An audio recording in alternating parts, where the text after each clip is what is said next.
Paper is fragile. You can tear it, burn it, crumble it into a ball and toss it in the trash without a second thought. But the slip of paper in my trembling hand didn't feel fragile. It felt heavy. It felt like lead. It felt like a loaded gun that I wasn't sure I knew how to aim. I was standing in the bathroom, the only room in the house with a lock that still worked, staring at my reflection. The woman looking back at me was 52, but she looked 60. Her eyes were rimmed with red.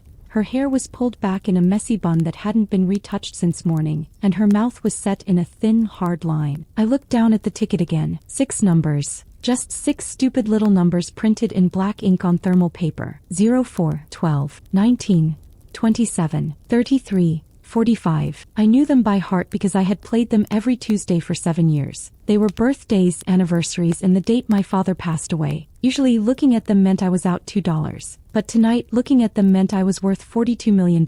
I heard the front door slam downstairs. The sound made me jump, my heart hammering against my ribs like a trapped bird. Mark was home. My first instinct, the one born of 25 years of marriage, was to run downstairs, wave the ticket in his face and scream that we were saved, that the crushing weight of the mortgage, the credit card debt, and the car that rattled when it idled, it was all over. But I didn't move. I didn't run, because when I heard his heavy footsteps in the hallway, followed by the heavy sigh he always let out when he entered the house we shared, I didn't feel relief. I felt fear. I knew Mark. I knew him better than he knew himself. If I walked down those stairs right now, this money wouldn't be ours. It would be his. Just as my mother's inheritance had become his investment capital for a business that failed in 6 months. Just like my salary was our money, but his bonus was his reward. I looked around the bathroom frantically. I needed to hide it. If he saw my face, he'd know I was hiding something. He had a nose for secrets, especially when they had value.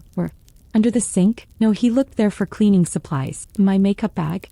No, sometimes he dug through there looking for tweezers. My eyes landed on the cabinet above the toilet. I opened it quietly, wincing as the hinge squeaked. There, on the bottom shelf, sat a box of generic brand tampons. I hadn't needed them in 3 years. Not since menopause had come and gone, taking my patience with it. But the box remained half full, gathering dust in the back corner. Mark never touched it. To him, that box was invisible. It was a reminder of female problems that he found gross and unnecessary to discuss. It was the perfect safe. With shaking fingers, I folded the ticket, the $42 million, into a tiny square. I pulled out the cardboard applicator of one tampon, tucked the ticket deep inside the hollow tube, and slid the cotton back into place. I put it back in the box, buried in the middle of the others, and closed the lid. Just as I shut the cabinet, the doorknob rattled. "Elena? What are you doing in there? You've been in there for 20 minutes. His voice wasn't curious. It was irritated. It was the tone of a man who felt the mere existence of others was wasting his time.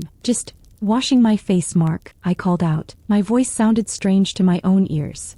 Too high, too brittle. "I'll be right out." I turned on the faucet, splashing cold water onto my cheeks, trying to wash away the shock. I took a deep breath, staring into my own eyes one last time. "You have a secret," I told myself. "Keep it." I dried my face and opened the door. Mark was standing in the hallway, already out of his suit jacket, loosening his tie. He was a handsome man once, broad-shouldered and charming. He still was to strangers, but to me, his face had settled into a permanent expression of dissatisfaction. He looked at me, his eyes scanning my face not with affection but with a weary appraisal. "Dinner?" he asked. "Not a request, an expectation. It's in the oven." "Meatloaf," I said, walking past him. "I kept it warm." "Meatloaf again," he muttered, following me down the stairs. "I work 12 hours a day to come home to ground beef." I didn't bite. I didn't apologize. I just walked into the kitchen, the linoleum peeling slightly near the fridge. A repair we couldn't afford. I pulled the foil off the dish. The smell of roasted onions and ketchup filled the room. A scent that usually comforted me but tonight made my stomach turn. We sat at the small wooden table in silence. This was our routine. The only sound was the scraping of forks against cheap ceramic plates and the low hum of the television from the living room. "How was work?" I asked, purely out of habit. Mark stopped chewing. He looked at me, and for a second I saw something flicker in his eyes. Was it guilt? Nervousness? "Fine," he said too quickly. "Busy. Had a meeting with the investors. It ran late." "Which investors?" I asked. "You wouldn't know them, Elena." "It's complicated," he snapped, cutting a piece of meat with aggressive precision. "Don't worry about it." I looked at his hands. He wasn't wearing his wedding ring. My eyes darted to his left hand, resting on the table. The pale band of skin was there, but the gold ring was gone. "Where's your ring, Mark?" He froze just for a fraction of a second. Then he brought his hand down to his lap, under the table. I took it off at the gym. Must have left it in my locker. I'll grab it tomorrow. He didn't go to the gym on Thursdays. Thursdays were his late strategy meetings. A year ago that lie would have started a fight. 6 months ago it would have made me cry. Tonight, with $42 million sitting inside a cardboard tube upstairs, it just made me feel cold. Okay, I said softly. Don't lose it. He looked at me, surprised by my lack of reaction. He seemed almost disappointed that he didn't get to gaslight me into an argument. He pushed his half-eaten plate away. I'm not hungry, he said, standing up. I'm going to bed. I have a big day tomorrow. A big day? I asked, clearing the table. Yeah. Huge changes are coming, Elena. Huge. He paused in the doorway, looking at my back. We need to talk. But not tonight. I'm too tired. Hey Mark. Good night. I waited until I heard his footsteps creak on the floorboards overhead. I waited until I heard the bedroom door close. I washed the dishes by hand, the warm soapy water soothing my aching joints. I looked out the window into the dark backyard. A single street lamp flickered in the distance. I had spent the last decade trying to save this marriage. I had budgeted down to the penny, worn clothes until they frayed, and swallowed my pride every time he belittled me in front of his friends. I had convinced myself that it was just stress, that if we just had a little more breathing room, the man I fell in love with would come back. But standing there in the dark kitchen, I realized something terrifying. Even if I slapped that lottery ticket on the table right now, even if I poured millions of dollars over his head, it wouldn't fix us. He would take the money and he would still look at me with that same mixture of boredom and resentment. I dried my hands on a rag. I checked the back door lock. I turned off the kitchen light. I went upstairs, walked past our bedroom where Mark was already snoring, a harsh rhythmic grinding sound, and went into the guest room. I told him my back was hurting, which was true,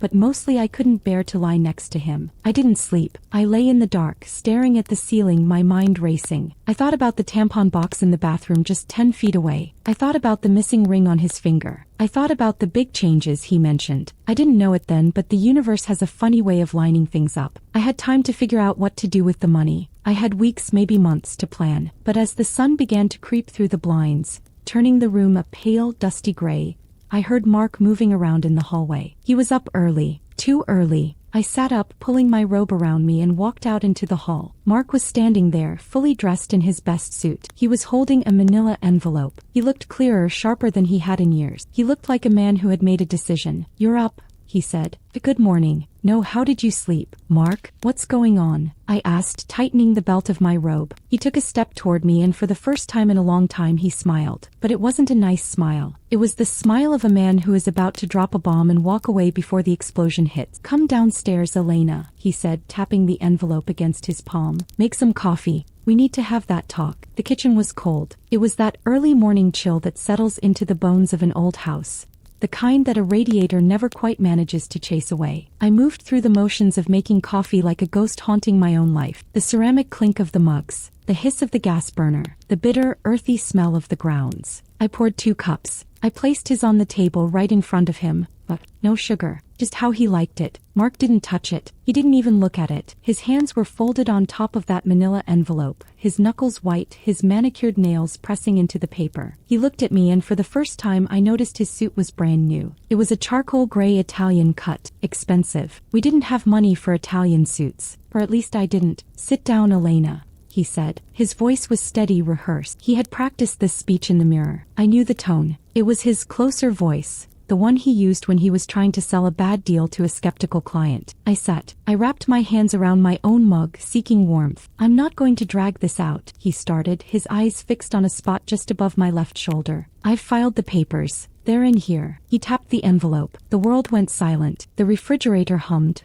A car drove past outside. But inside my head, there was just a ringing silence. Papers? As though I knew. Of course I knew. Divorce papers, he said. He finally looked me in the eye, and I expected to see sadness. I expected to see 25 years of history reflected in my eyes. But all I saw was impatience. I want out, Elena. I've wanted out for a long time. I took a sip of coffee. It scalded my tongue, but I welcomed the pain. Told me I was still awake. Is it because of the debt? I asked quietly. Mark, we can work on it. I can pick up more shifts at the clinic. We can refinance the... It's not the debt, Elena, he snapped, cutting me off. God, you're always so small-minded. Always counting pennies. It's suffocating. He leaned back, adjusting his silk tie. It's not just the money.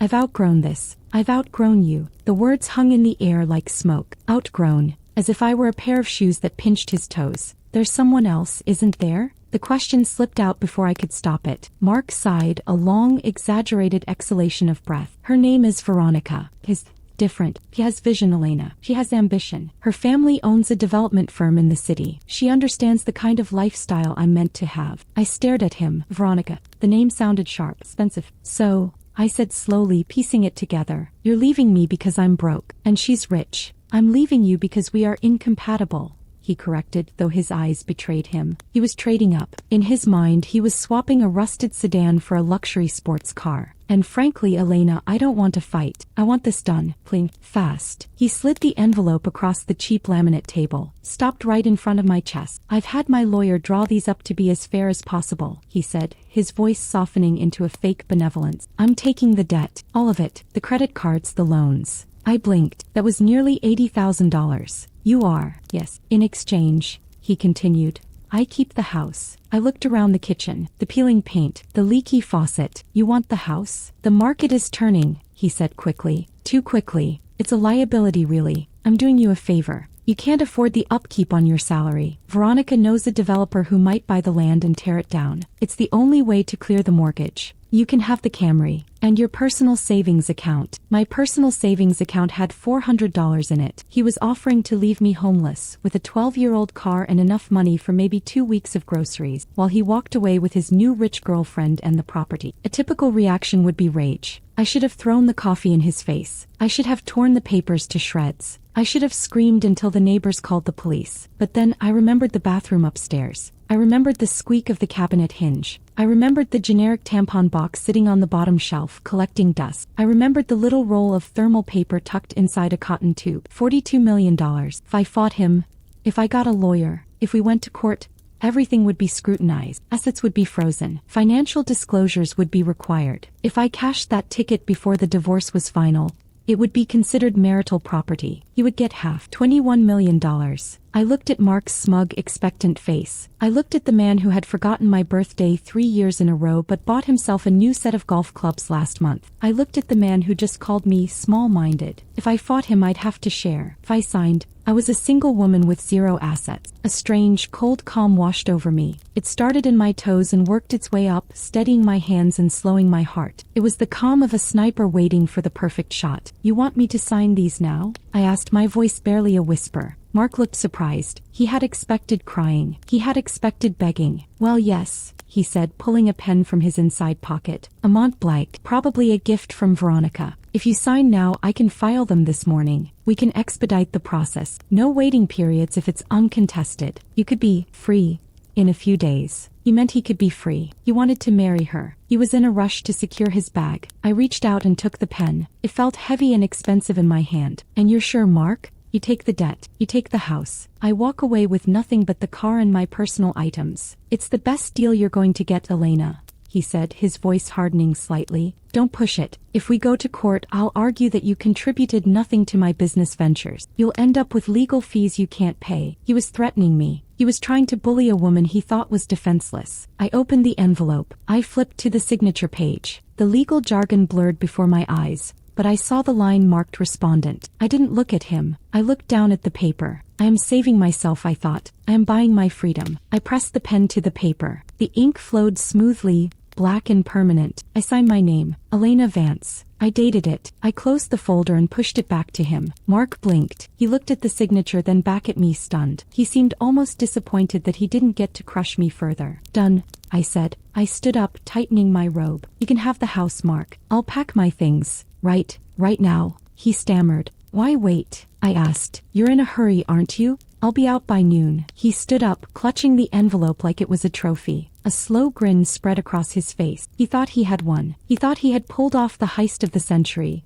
dumping his aging wife and his debt in one stroke. You're making the right choice, Elena, he said, patting my shoulder. His touch made my skin crawl. It's better this way. You can find a smaller life, something that fits you better. Yes, I said, staring at his chest. A life that fits me. He checked his watch. I have to go. I have a meeting. I'll be back at 6 to check on the house. Leave the keys on the counter. I will. He turned and walked out the back door. I watched him go. I watched him get into his leased BMW, back out of the driveway and speed off without looking back. As soon as his car disappeared around the corner, my knees gave out. I sank onto one of the kitchen chairs, trembling. I wasn't trembling from grief. I was shaking from adrenaline. I looked at the clock, 8:15 a.m. I had 4 hours to pack 25 years of life into the back of a rusty Toyota Camry. But I didn't start with my clothes. I didn't start with the photo albums or the kitchenware. I ran upstairs. I took the stairs 2 at a time, my breath coming in sharp gasps. I ran into the bathroom and locked the door behind me, purely out of paranoia. I opened the cabinet. I took down the tampon box. I poured the contents onto the vanity. The cardboard tubes clattered against the porcelain sink. I found the one I had tampered with, the cotton slightly askew at the bottom. I pulled it apart. The thermal paper fell out, curling up like a small white scroll. I unfolded it. 04, 12, 19, 27, 33, 45. It was still there. Tangible. I'm divorced. I whispered to the reflection in the mirror. I'm homeless. And I'm rich. A hysterical giggle bubbled up in my throat. I clamped my hand over my mouth to stifle it. I couldn't lose it now. I had to be smart. Mark thought I was stupid. He thought I was weak. He thought I was a small-minded woman who would fade into the background. He had no idea. I picked up the ticket and looked around the bathroom. I couldn't leave it in the tampon box anymore. I needed it on me. I needed it closed. I went into the bedroom and pulled my old, battered suitcase from the top of the closet. I started throwing clothes in. Nothing fancy. Just the comfortable things, the things I liked. As I packed, my eyes fell on the jewelry box on the dresser. Mark had given me a diamond necklace for our 10th anniversary. It was modest, but he always bragged about how much it cost. I left it. I left the wedding photos. I left the expensive coffee maker he insisted we buy. I wanted him to come home to a house that felt empty, stripped of the warmth I had provided, but full of the junk he had accumulated. By 11 a.m. the car was packed. The backseat was full of boxes of books and clothes. I walked through the house one last time. It echoed.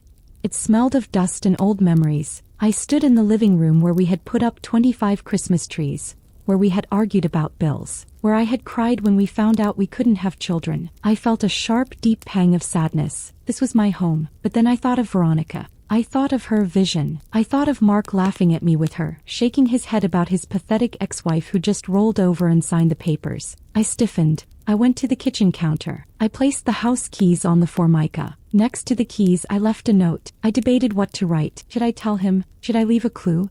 No, not yet. I took a piece of scrap paper and wrote 3 words. Good luck, Mark. I walked out the front door and locked it. I got into my Toyota and it started with a struggle, the engine coughing before catching. I backed out of the driveway. I didn't look back. I drove straight to the Motel 6 on the edge of town. It was $59 a night. It smelled like stale cigarettes and bleach. I checked in, locked the door, and sat on the lumpy bed. I took the lottery ticket out of my bra where I had hidden it for the drive. I placed it on the nightstand next to the Gideon Bible. I picked up the phone. I didn't call my mother. I didn't call my best friend. I dialed the number on the back of the ticket. The voice on the other end of the phone was automated. A robotic woman's voice, devoid of emotion, asked me to enter the numbers on my ticket. My fingers shook as I pressed the buttons on the sticky motel phone. Beep, beep, beep. There was a pause, a silence that felt longer than my entire marriage. Then the voice returned. Congratulations. You have identified a winning ticket for the jackpot of $42 million.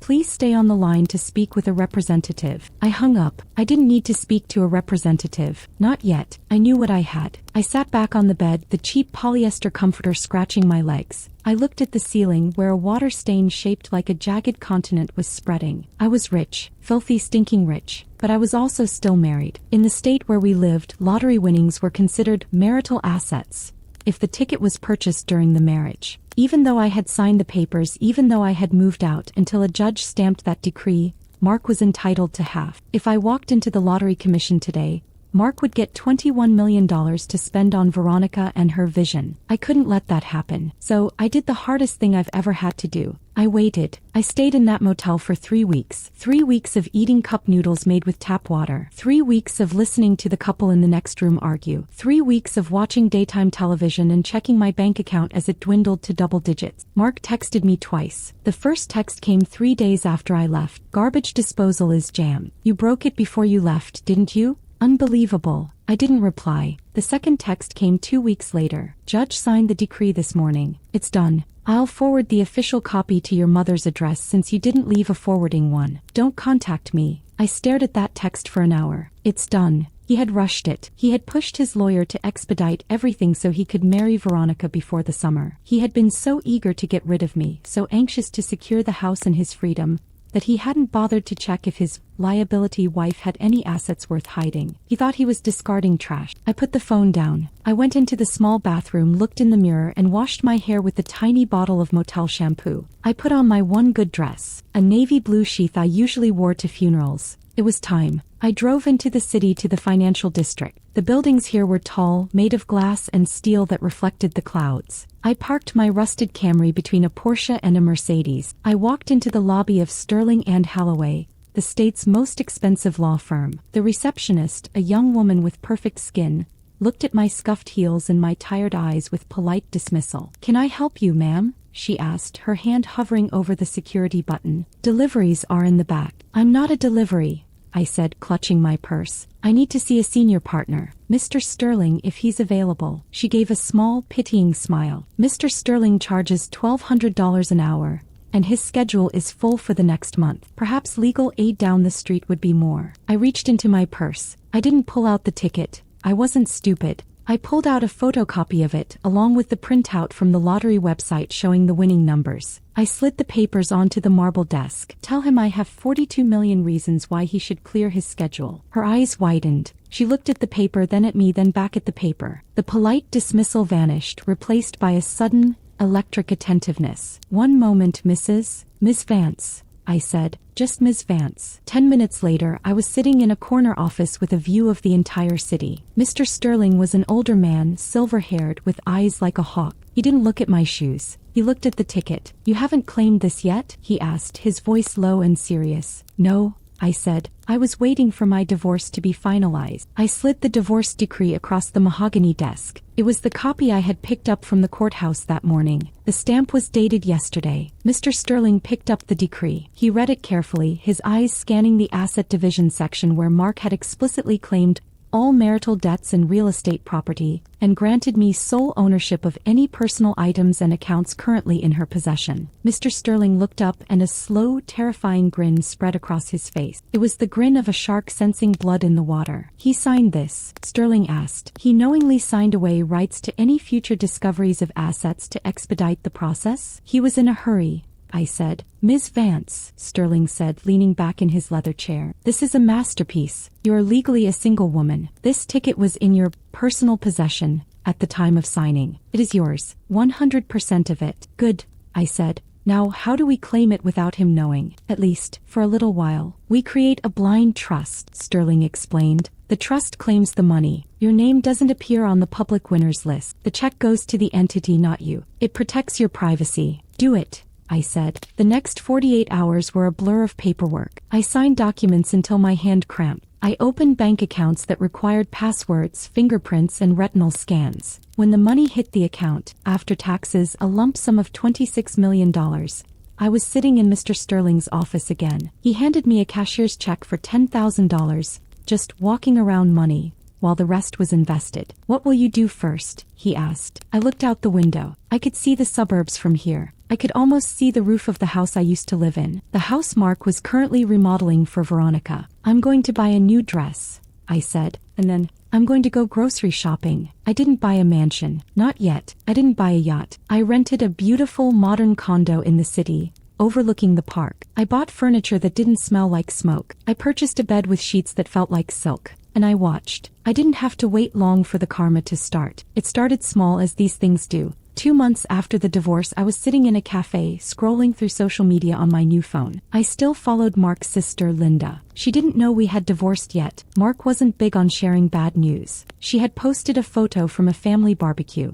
Mark and his new lady. The caption read, "There he was. Mark, holding a beer, looked slightly flushed. And next to him, Veronica. She was younger than me, blonde and very thin. She was wearing a white sundress and looking at Mark with an expression I recognized. It was the look of a woman who was calculating how much longer she had to pretend to listen." I zoomed in on the background. The house. There was a dumpster in the driveway. They were gutting the kitchen. I sipped my latte.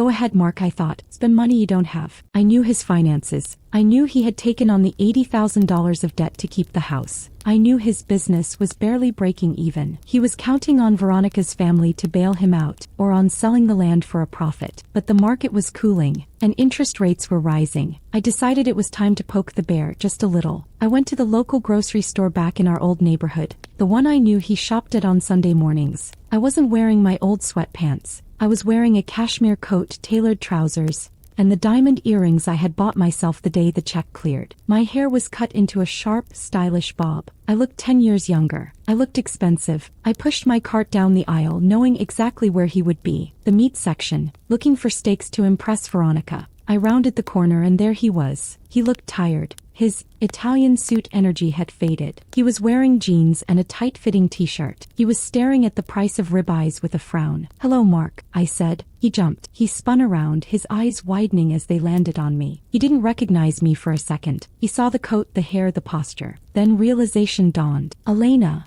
he choked out. "Hi," I said, smiling. A genuine calm smile. "How are you?" He stammered, looking me up and down. He was trying to reconcile the beaten-down woman he had discarded with the glowing woman standing in front of him. I'm fine," he said, straightening up, trying to regain his dominance. "Look different. Did you get a job?" "Something like that," I said. "Well, good for you," he said, his tone dripping with condescension, though it wobbled. "I see you're spending whatever little settlement money you had on clothes. Smart. Very smart." He was trying to hurt me. He wanted me to be destitute. "I'm doing okay," I said. I glanced at his cart. Generic brand beer. Hamburger meat. "How's the renovation coming?" "It's fine," he snapped. "Expensive, but you have to spend money to make money. Something you never understood, right?" I said. "And Veronica? Is she happy?" "She's great," he lied. I could see the stress lines around his eyes. "We're very happy." "I'm glad," I said. "Well, I have to run. I'm meeting my financial advisor for lunch." I turned to leave. "Financial advisor?" He laughed, a harsh barking sound. "For what?" "Your checking account." I stopped.